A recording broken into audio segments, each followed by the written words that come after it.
잠시 우리 두 손 모으고 묵도하시겠습니다. 사랑이 많으신 주님, 안식일을 맞이하여 주님의 이 착한 우리 청년부, 학생 청년부들 주님의 성전으로 인도하셨습니다. 아침부터 이 늦은 시간까지 주님의 성전에서 말씀 배우고 하나님께 영광을 돌리고 있습니다.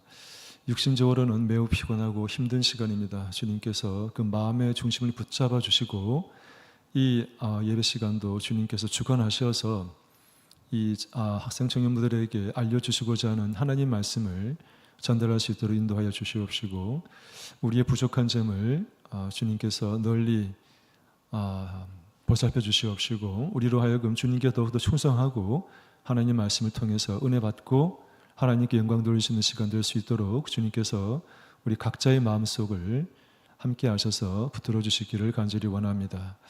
할렐루야. 아멘. 주 예수 이름으로 우리 하나님 말씀 증거하도록 하겠습니다. 오늘 말씀의 제목은 형통한 사람 요셉이 되겠습니다.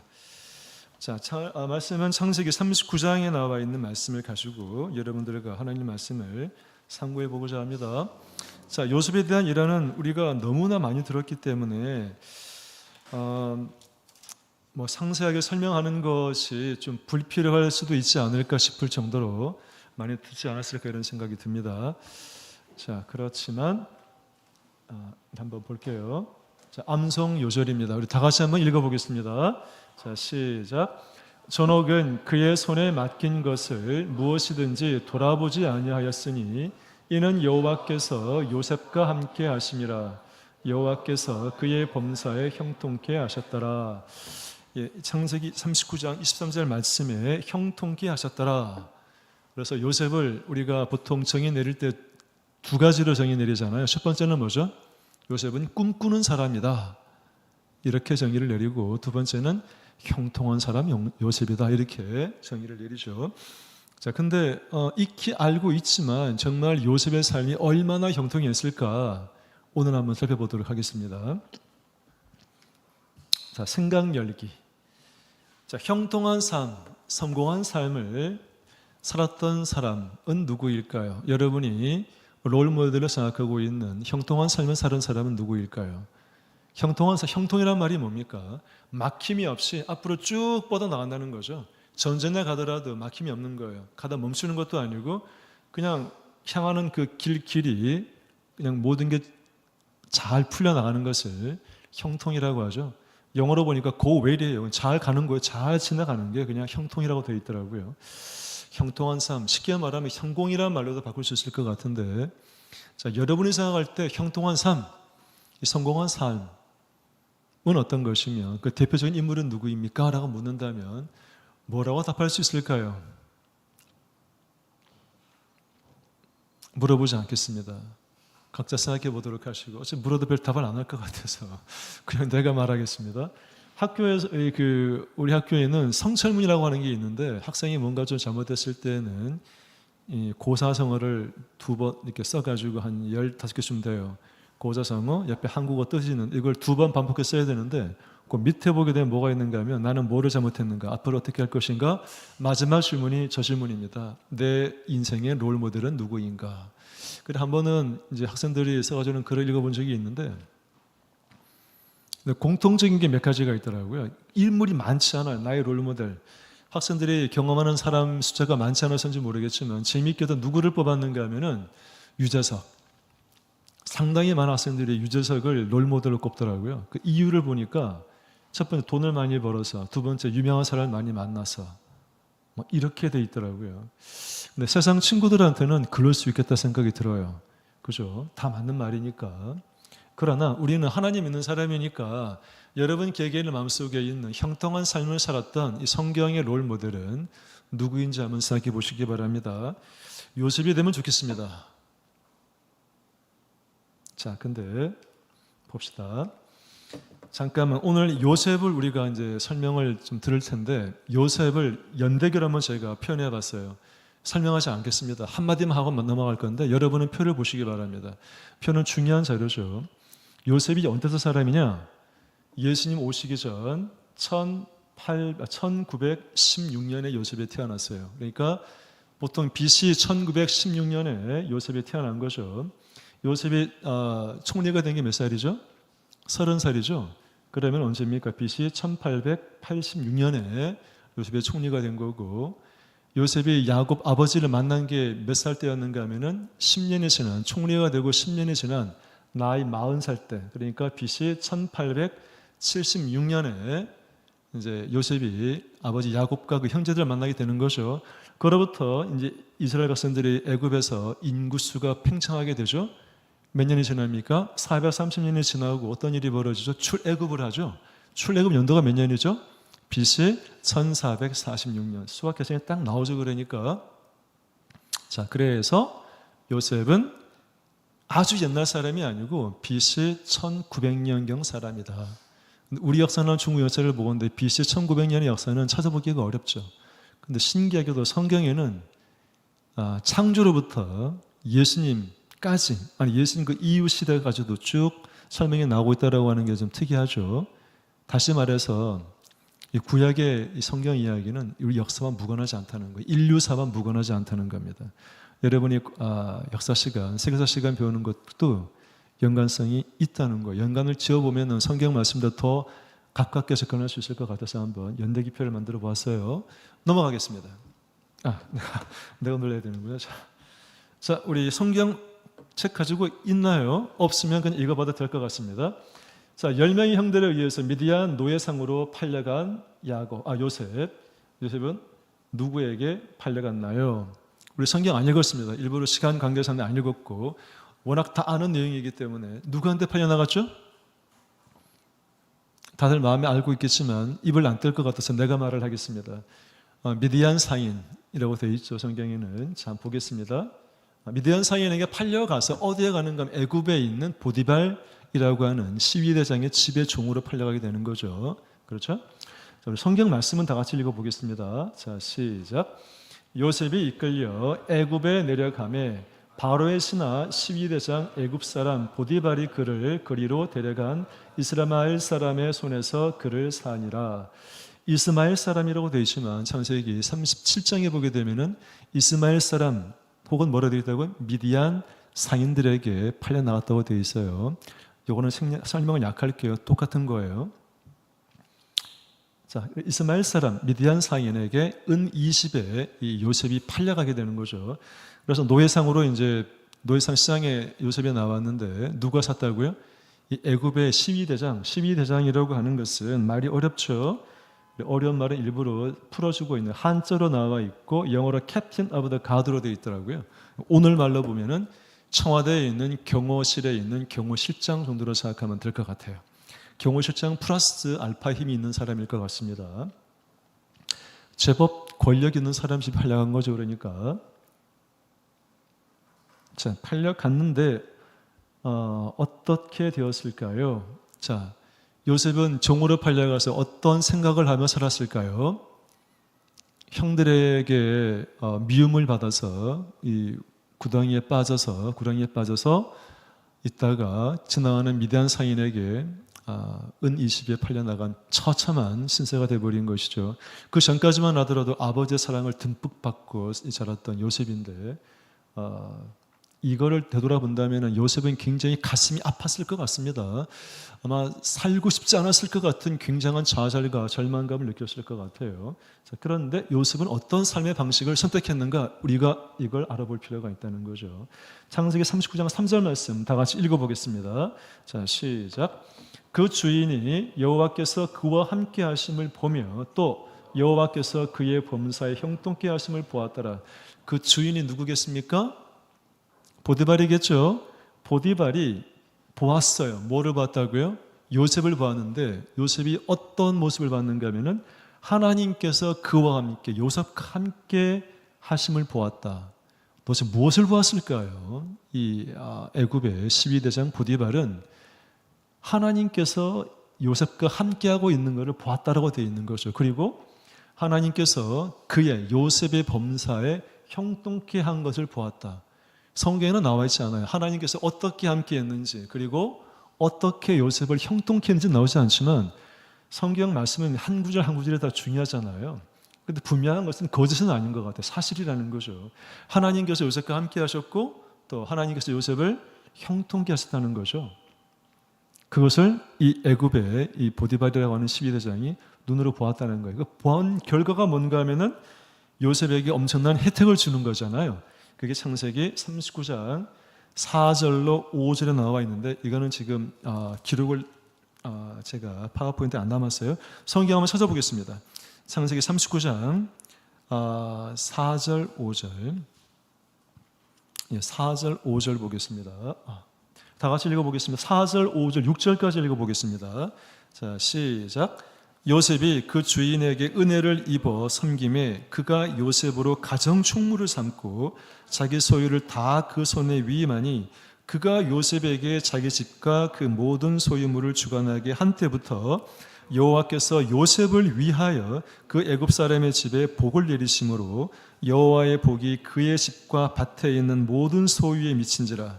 주인이 그 소유를 다 요셉의 손에 위임하고 자기 식료 외에는 간섭하지 아니하였더라. 요셉은 용모가 준수하고 아담하였더라. 이 지금 5절에 보게 되면 표현이 좀 놀랍죠. 여호와께서 요셉을 위하여 그 애굽 사람 보디발의 집에 복을 내렸다. 그러니까 12대장 보디발의 집이 복을 받았다는 거예요. 그 집과 그 밭 모든 소유가 복을 받았는데 그 이유가 뭔가 하면은 이유가 뭐라고 되어 있습니까? 요셉 때문에. 하나님이 요셉에게도 복을 줬지만 누구에게 복을 준 겁니까? 요셉이 주인으로 섬기고 있는 그 애굽 12대장 보디발의 집에도 복을 내리신 거죠. 누구 때문이라고? 요셉 때문에. 이걸 봐서는 하나님께서는 요셉과 함께 하셨고 그를 형통하게 했다는 말이 명확한 것 같아요. 구체적으로 어떻게 되는지는 성경에 나오진 않지만 이 보디발이 이 요셉한테 이런 그 고난을 준 것 또는 이 보디발이 고백한 하나님 말씀을 읽어보건대 우리는 충분히 하나님께서 요셉과 함께하고 또 요셉의 삶을 형통하게 했다라고 하는 것을 확신할 수 있을 것 같습니다. 다시 돌아가겠습니다.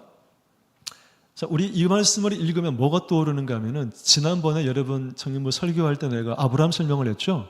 하나님께서 아브라함에게 복을 내릴 때 이 땅도 주고 가나안 땅도 주고 또 자손도 이 무별처럼 모래처럼 바다의 모래처럼 많이 해주겠다고 했죠. 세 번째가 뭐였는가 하면은 너로 인해서 뭐죠? 너희 자손만이 아니라 만방이 이방도 복을 받을 것이다 라고 말씀을 하셨던 그 말씀이 떠오르죠. 우리 창세기 12장 말씀 다 같이 읽어보겠습니다. 자, 시작. 너를 축복하는 자에게는 내가 복을 내리고 너를 저주하는 자에게는 내가 저주하리니 땅의 모든 족속이 너를 인하여 복을 얻을 것이니라 하신지라. 하나님의 이 예언의 말씀, 이 언약의 말씀은 아브라함으로부터 지금 요셉까지 한 200년 정도 시간이 지났거든요. 하나님께서는 언약의 말씀을 바꾸지 않는 신실하신 분임을 알 수가 있는 거죠. 실제로 아브라함에게 내린 그 축복의 말씀이 150년, 200년 지난 이 지금 요셉의 시대에 와서도 뭡니까? 그대로 들어맞고 있다는 거죠. 요셉의 몸담고 있는 애굽 사람 이 보디발의 집에 복을 내리고 있으니까 아마 그의 재산도 늘었을 것이고 그의 가족도 아마 건강하게 잘 살았겠죠. 틀림없이. 그 모든 축복이 누구 때문에 이루어진 거라고요? 요셉 때문에. 요셉은 어떻게 뭐를 했길래 이렇게 하나님이 동행하고 형통한 삶을 살았을까요? 성경에 안 나오지만 분명한 것은 요셉은 게으름병이 아니었다. 요셉은 굉장히 근면성실한 사람이었을 것이다. 두 번째, 요셉은 거짓말쟁이가 아니다. 요셉은 굉장히 정직한 사람이었을 것이다. 요셉은 굉장히 일관성 있는 사람이었을 것이다. 주인이 볼 때만 일을 하고 주인이 안 보면은 다시 부정을 하거나 게으르거나 하는 사람이 아니었을 것이다 라고 짐작해 볼 수 있는 것이죠. 왜냐고요? 요셉의 신분이 지금 뭐죠? 종이잖아요. 종은 똑같은 사람이긴 하지만 종은 그 당시 인간이 아니었습니다. 아까 뭐랬습니까? 은 20을 돈 은 20만 주면은 사람을 살 수 있는 목숨도 취할 수 있는 권한이 있었던 거죠. 그러니까 이 종으로 있는 요셉의 이 삶이라고 하는 게 얼마나 정말 좀 긴장하면서 항상 일관성 있게 진실되게 또 최선을 다하면서 또 정직하게 살았는지 짐작해 볼 수 있는 거예요. 아마 그렇지 않았으면 절대로 보디발이 그에게 가장 어떤 재반 업무를 다 맡기거나 하지 않았을 것 같아요. 그렇죠? 성경에 나오진 않지만 충분히 유추 가능한 일임을 알 수 있습니다. 이 성경에는 요셉이 얼마나 근면성실하고 진실되며 정직하며 일관성이 있으며 책임감 있는 사람인지는 표현이 안 돼 있어요. 그렇지만 우리가 성경 말씀을 읽어보건대 저는 맥락을 보면 충분히 그럴 수 있다. 왜냐고요? 하나님께서는 함께 하시고 요셉을 형통케 했다라고 말씀하고 계시니까. 그렇죠? 자, 두 번째. 요셉은 보디발 아내의 유혹을 어떻게 이겨냅니까? 10절 말씀 보겠습니다. 다 같이 읽겠습니다. 다 읽어봤던 구절입니다. 시작. 이 집에는 나보다 큰 이가 없으며 주인이 아무것도 내게 금하지 아니하였어도 금한 것은 당신뿐이니 당신은 자기 아내임이라. 그런즉 내가 어찌 이 큰 악을 행하여 하나님께 득죄하리이까. 여기서 중요한 것은 제일 중요한 말씀이 뭡니까 하면은 물론 요셉이 보디발을 제외한, 보디발과 그의 아내를 제외한 모든 가정의 일을 다 위임받아서 할 수 있는 권한이 있는 사람임을 알 수가 있는데, 근데 이 보디발의 아내가 눈빛으로 이 요셉에게 추파를 던지는 거죠. 그리고 유혹을 하지 않습니까? 성적 유혹을 하죠. 그런데 요셉이 물리치는데 어떻게 물리치는가가 중요하죠. 그의 고백의 말을 들어보세요. 내가 어찌 큰 악을 행할 수 있습니까? 맞는 얘기죠. 누구나 할 수 있는 말이에요. 그 다음 어떻게 내가 죄를 범하겠습니까? 도 할 수 있는 말인데 앞에 있는 말이 중요해요. 누구한테 죄를 범한다고요? 하나님께 죄를 범하게. 득죄가 뭡니까? 죄를 짓느냐는 얘기죠. 어찌 내가 하나님께 죄를 지으리까? 뭐가 하나님께 죄를 짓는 겁니까? 보디발 주인의 부인을 정력으로 혹은 유혹에 넘어가서 일종의 간통 또는 강간이 되겠죠. 하게 된다라고 하는 것은 하나님께 죄가 된다라고 고백하고 있다라는 게 중요한 거예요. 뭐가 중요합니까? 요셉의 마음속에는 죄를 범하는 것이 단순히 죄를 범하는 게 아니라 누구한테 죄를 범한다는 거죠?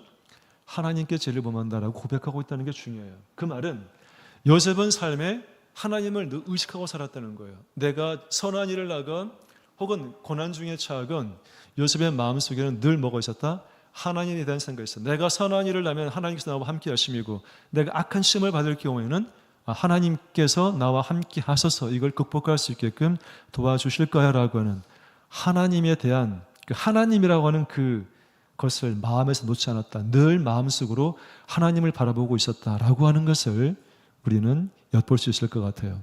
이거 중요한 거 아니겠습니까? 여러분들 학생인데 지금 결코 만만치 않은 생활이잖아요. 어려움이 없겠습니까? 있을 것 같아요.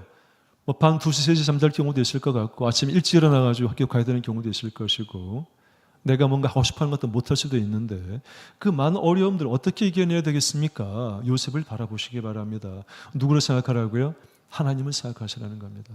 내가 열심히 노력해서 좋은 성과를 거뒀다. 그냥 감사. 하나님께 감사. 내 삶이 힘들고 어렵고 지금 뭔가 시련 중에 있다. 하나님께 물어보는 거죠. 좋은 일, 나쁜 일 때마다 하나님을 마음속에 품고 하나님을 생각하는 것, 하나님을 인식하는 것, 하나님을 의지하는 것. 이게 굉장히 중요하다는 거예요. 그냥 노력하는 것은 사람의 일인데 누구나 할 수 있는 일인데 중요한 건 하나님을 인식한다는 게 굉장히 중요한 거예요. 내가 죄를 범한다라고 하는 것은 누구한테 죄를 범하는 거라고요? 하나님께 죄를 범한다. 그러니 내가 죄를 범할 수 있다 없다? 없다는 거죠. 그러니까 보디발 아내의 유혹을 물리치고 도망간 거죠. 누가? 요셉이. 물론 그러다가 이제 옷이 벗겨지긴 했지만 그것 때문에 요셉이 어디를 갑니까? 그건 다음 질문이죠. 다 같이 읽어보겠습니다. 시편 128편 1절 2절 말씀. 자, 시작. 여호와를 경외하며 그 도에 행하는 자마다 복이 있도다. 네가 네 손이 수고한 대로 먹을 것이라. 네가 복되고 형통하리로다. 사람이 수고하지 않고 형통하게 되는 경우는 없어요. 인간의 노력은 반드시 손이 수고하는 것이 동반되지 않을 수 없는 거죠.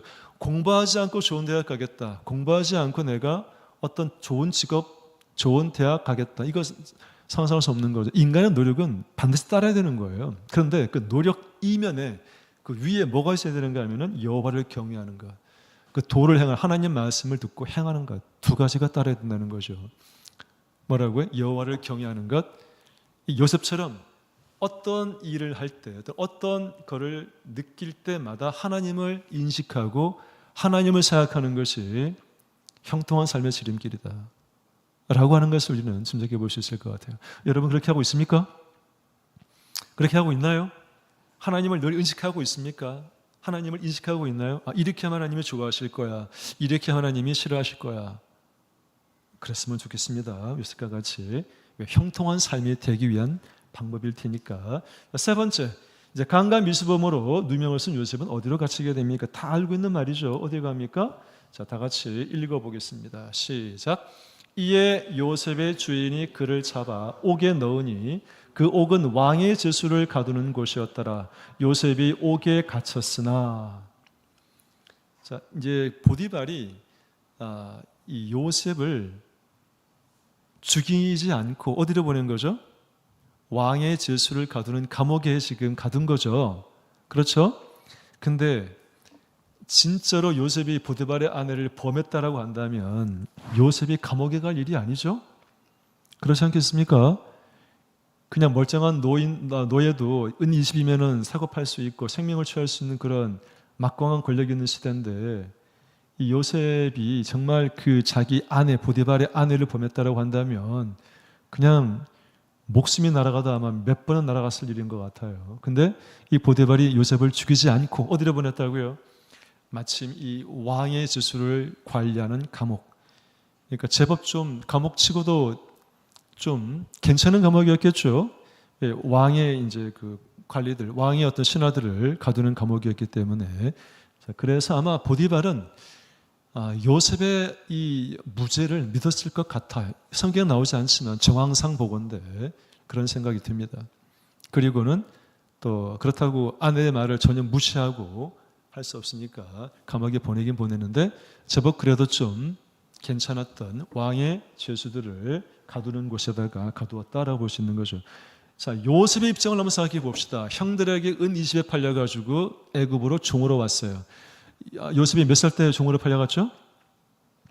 17살 때 요셉이 종으로 팔려갔어요. 요셉의 아버지가 누구죠? 야곱이죠. 요셉과 야곱은 몇 년 동안 살았습니까? 함께? 17년 동안 살았던 거예요. 그렇죠? 그리고 요셉이 17세 애굽의 종으로 끌려갑니다. 그리고 총리가 되는 게 몇 살 때였죠? 나이가 30살 때예요. 창세기 47장 보면 나와 있어요. 그러면 요셉이 종살이 했던 게 몇 년이란 얘기입니까? 13년이란 얘기예요. 그냥 1, 2년 종살이 한 것이 아니죠. 17세 종으로 팔려가서 30세 총리가 될 때까지 13년을 종으로 살았다는 거예요.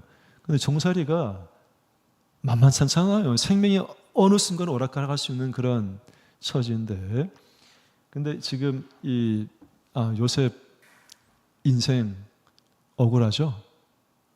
억울하지 않습니까? 형들에게 팔려간 것도 억울하고 종으로 팔려가서 정말 편안함이 없이 날마다 긴장하며 살아야 되면서 주인의 정말 마음에 합하기 위해서 얼마나 고군분투했겠어요. 그런데 열심히 일을 했는데 돌아온 건 뭐예요? 감옥 가는 거예요. 감옥 가서 성경에 보면 최소한 만 2년 뒤에 술 맡은 간원장이 이제 바로한테 고해서 이제 바로 그 꿈을 이제 해몽하기 위해서 요셉을 데려 나가거든요. 그럼 최소한 2년 이상 이 감옥에서 갇혔다고 볼 수 있는 거예요. 얼마나 억울합니까? 죄도 안 지었음에도 불구하고 누명을 뒤집어 쓰고 노예 생활에다가 감옥에 있는 죄인 생활을 했으니 여러분 같으면 어떻게 살아가겠습니까? 어떤 삶의 태도를 취하겠습니까? 이건 운명이야. 그래, 이럴 수도 있는 거지. 하지만 생명은 귀한 거니까 살아가야지. 이렇게 여러분 생각하겠습니까? 그럴 수도 있어요. 근데 요셉의 삶은 그렇지 않다는 거죠. 요셉은 항상 마음속에 뭐를 의식했다고요? 하나님을 의식했다라고 하는 것. 이거 꼭 기억하시면 좋겠어요. 자, 봅시다.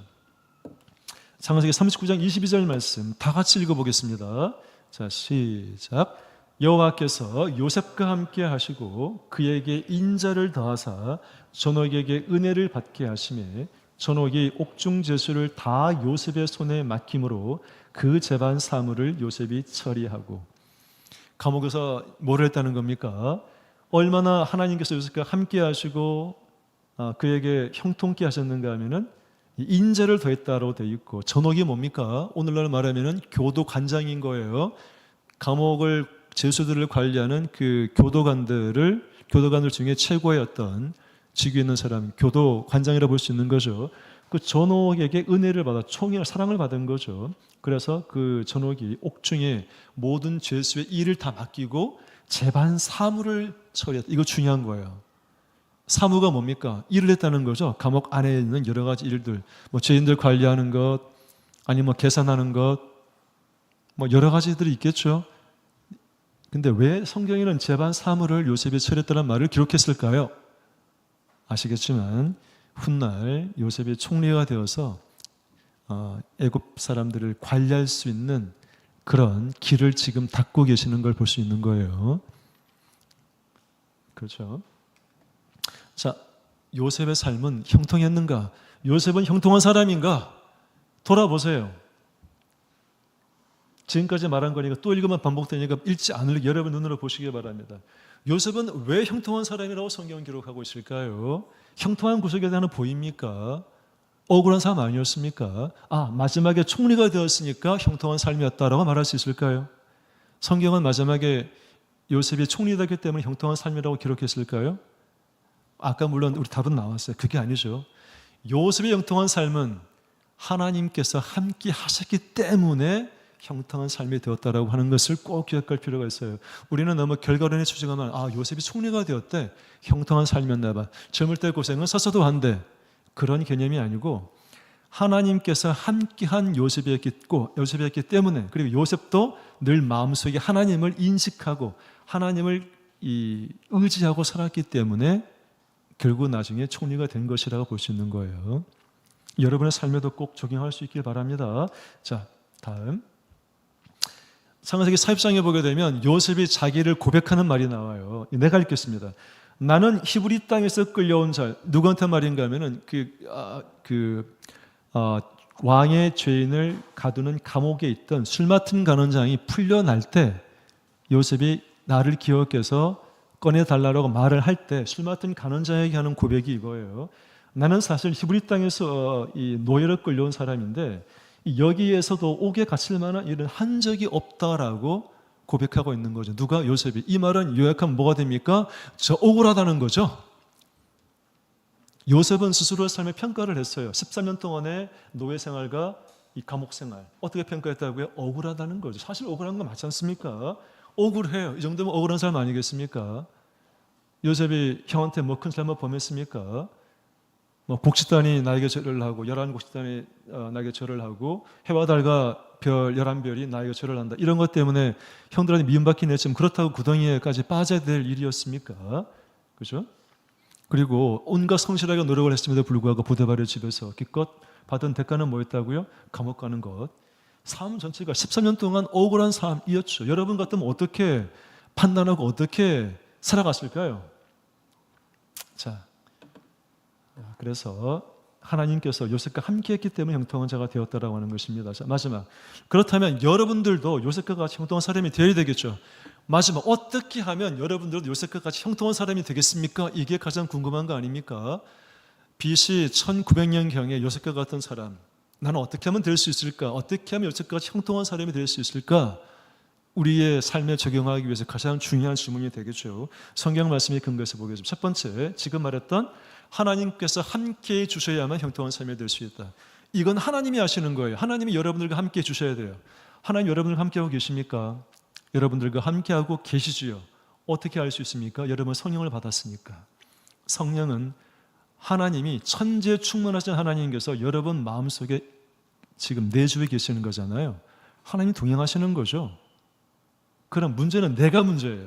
하나님은 이미 성령으로 내 마음속에 들어와 계시고 내 삶을 주관하고 계시는데 나는 어떻게 하느냐? 이게 중요하죠. 나는 어떻게 해야 됩니까? 빨간 글씨가 나와 있죠. 내 인생의 주인이 내가 아니구나. 내 인생의 주인은 하나님이구나.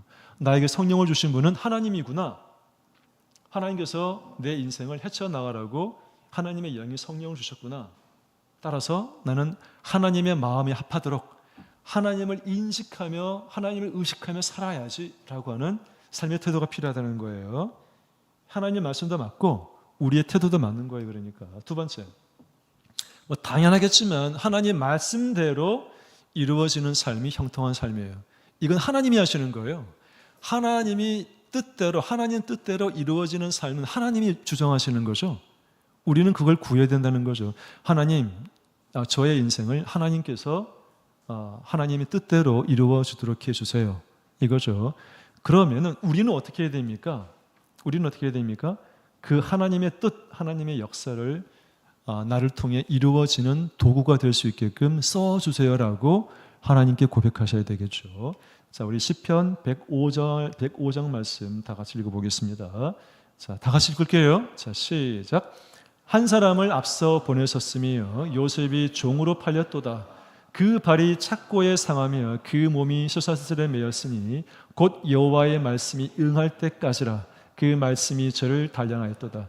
자, 시편 105장에 나오는 말씀인데 이 요셉의 인생을 세 줄로 딱 요약해 놓은 거예요. 진짜 이거는 세 구절로. 그죠? 착고가 뭔지 알죠? 발과 발이 자유롭지 못하도록 양발을 묶어 놓는 게 착고고, 노예라고 하는 것은 온몸에 쇠사슬을 묶일 만큼의 이 힘든 삶을 살아가는 것이 노예라고 하는 것이죠. 그런데 그런 노예 삶이, 종의 삶이 언제까지라고요? 여호와 하나님의 말씀이 응할 때까지. 하나님의 말씀이 응한다고 하는 것은 하나님의 말씀이 이루어질 때까지라는 뜻입니다. 그러니까 요셉이 당한 이 13년 동안의 이 노예 또는 이 죄수의 삶이라고 하는 것은 뭐라고요? 하나님의 뜻이 이루어질 때까지의 제한된 시간이었다는 거죠. 하나님은 뭐를 이룩하고 싶었던 겁니까? 요셉을 통해서 장차 이스라엘 백성들이 풍요로운 애굽 땅에서 이스라엘 백성들이 번성하기를 하나님께서 계획하셨기 때문에 요셉을 미리 보내신 거죠. 지금 결국은 총리가 돼서 야곱을 비롯한 그 모든 70명의 가족이 내려오잖아요. 그리고 430년이 지나서 얼마나 많으십니까? 장정만 60만 명이 되는 200~300만 명이나 되는 거대한 민족을 형성하게 되잖아요. 그 시발점이 뭔가 하면은 요셉을 종으로 보내는 것이었다는 거죠. 아시겠죠? 그래서 하나님 말씀이 이루어질 때까지라고 하는 것. 자, 나의 삶은 하나님이 이루어 가시는 겁니다. 나는 주님, 하나님의 뜻이, 하나님의 역사가 이루어질 수 있는 유익한 도구로 써주세요라고 하나님께 기도하고 고백하는 자세가 필요할 것 같아요. 자, 세 번째. 자, 이제 하나님께서 하는 것은, 하나님은 우리와 함께 해주시고 하나님은 나를 통해서 하나님의 뜻을 이루어 가신다라고 말씀하셨는데, 그 중요한 건 이제 여러분이 형통한 삶이 되려면 나는 어떻게 되는가가 중요하잖아요. 그게 성경에는 뚜렷하게 나오질 않아요. 근데 아까 말한 정황을 짚어보건데 이게 중요해요. 첫 번째, 탓하면 안 된다는 거죠. 불우한 환경, 억울함. 요셉의 삶은 사실은 불우한 환경이고 억울한 인생이에요. 14년 동안 억울한 일을 겪은 거 맞아요. 근데 그 억울하고 불우한 환경만 탓하고 있으면 형통한 삶이 될까요?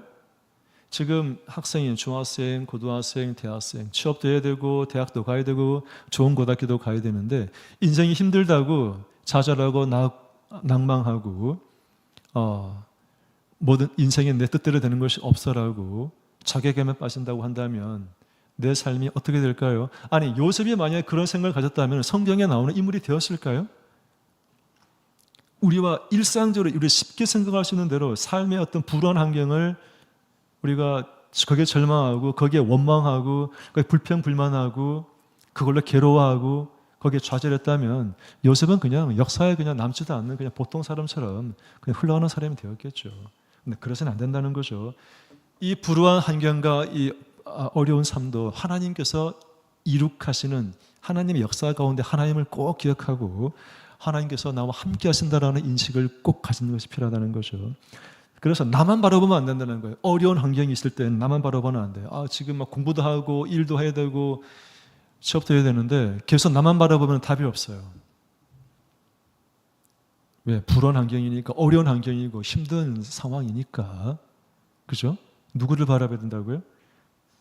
요셉은 그래도 근면성실했고요. 책임감도 있었고 인내심도 강했어요. 용서할 줄도 알았겠죠.